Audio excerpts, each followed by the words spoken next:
we already talked about the idea that we're going to all be connected. Well, sometimes that's a challenge, but it is, of course, happening all around us. Fiber to the home, fast communication networks, 3G, 4G. Pretty soon, we're all exchanging lots of information very quickly. Science is also evolving. And I would also say that rather than science being incorporated in GIS, this coevolution with GIS actually is improving science, our ability to analyze, our ability to incorporate real-time information, our ability to model and analyze. It's a two-way street, like most of these other enabling technologies. And of course, GIS is getting better. It's getting easier. It's getting more open. And it's coming with us. It's mobile. It's in our pockets. It's in our vehicles. It's in our homes, all helping us understand our world. There's some new patterns of GIS that are emerging. GIS is becoming accessible to everyone on virtually any device and anywhere. Do you think this pattern will be adopted widely? How many think so? A few. Well, maybe by the end of this conference, we'll see more hands. I actually am very encouraged and excited about this. I think what we have here are GIS professionals. We're going to enable, just like all this enabling technology that we talked about just a minute ago, GIS professionals are also enabling something new and something exciting. And that is that GIS is going to become available more broadly, anywhere and any place. So this pattern is actually going to open extend GIS to everyone. GIS professionals will take authoritative content. It's going to be combined with many other types of information. And it's going to be available and exchanged with knowledge workers, with management, with policymakers, and, of course, citizens. It's going to extend the reach of GIS. And we as GIS professionals are going to play a key role in that. So let me tell you a little bit about what my colleagues and I and Damien will share even more, some of the highlights about the work that we're doing in Redlands right now to help enable this. ArcGIS is a complete system for geographic information. There are many types of clients: desktop, mobile, web.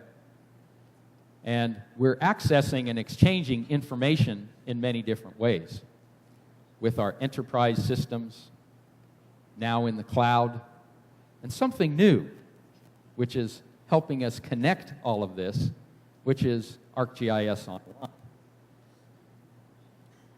ArcGIS supports many implementation patterns. You're most familiar, really, with the desktop pattern. You have your information, you have powerful tools, you create maps, you do analysis, you provide the maps to your colleagues. We also have now the server pattern, which enables a lot of things to happen on the web. Storage of large bodies of information, web maps that are easily accessible, and also now this other pattern which is emerging, WebGIS, or GIS in the cloud, which is actually the collection of all of these things, freely exchanging information.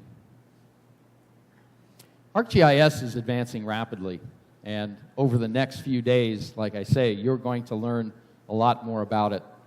I'm really very, very excited about some of the things that are happening, especially with version 10.1, which is actually now in beta.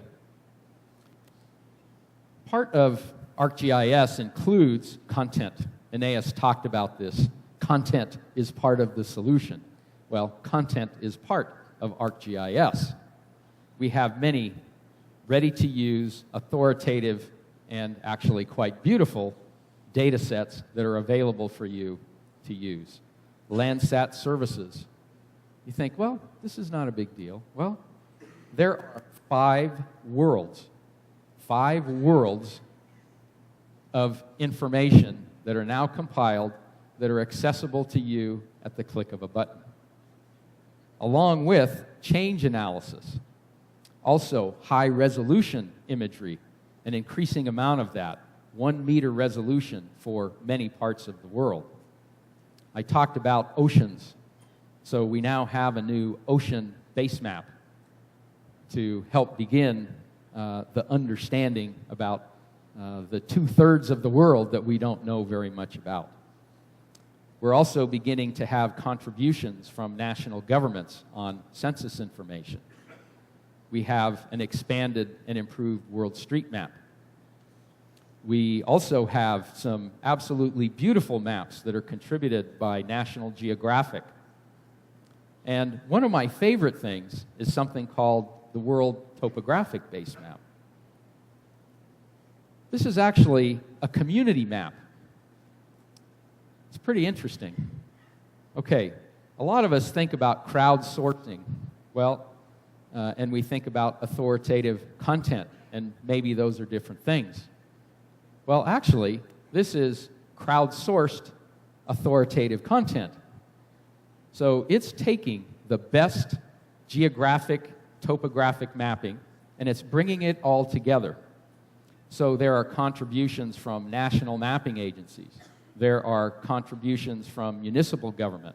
There are contributions from universities and private businesses that are managing campuses.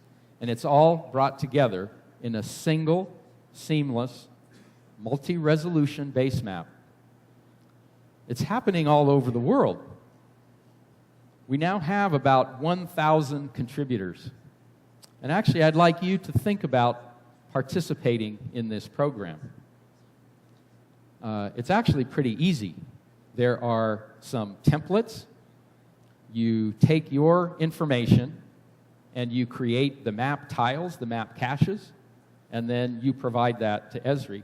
And Esri hosts it like we have been in with the rest of this base map. And we'll see some of this later. It's really quite an amazing thing that's starting to happen. At 10.1, ArcGIS advances geographic science.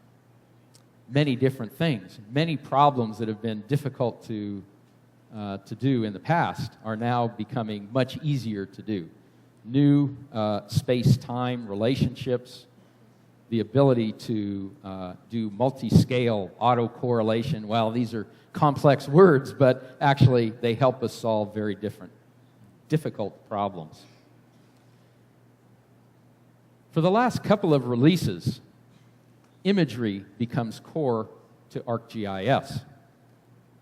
We continue to improve the image management and image exploitation aspects of ArcGIS. Fast visual display, more analytical capabilities, and it supports all of the ways that we want to interact with a map. It allows us to visualize that information. It allows us to edit. It allows us to create interesting summaries of information and pop-ups. It allows us to automatically do analysis that is otherwise very difficult to do. And it incorporates time. There's some other interesting things about these intelligent web maps. They're easy to create, and they can be shared. This simplifies GIS, and it also creates an open access for everyone. So the idea is that intelligent web maps can be used anywhere. We can have a single base map, as we talked about. We can use those base maps. We can put additional information. We can mash things up.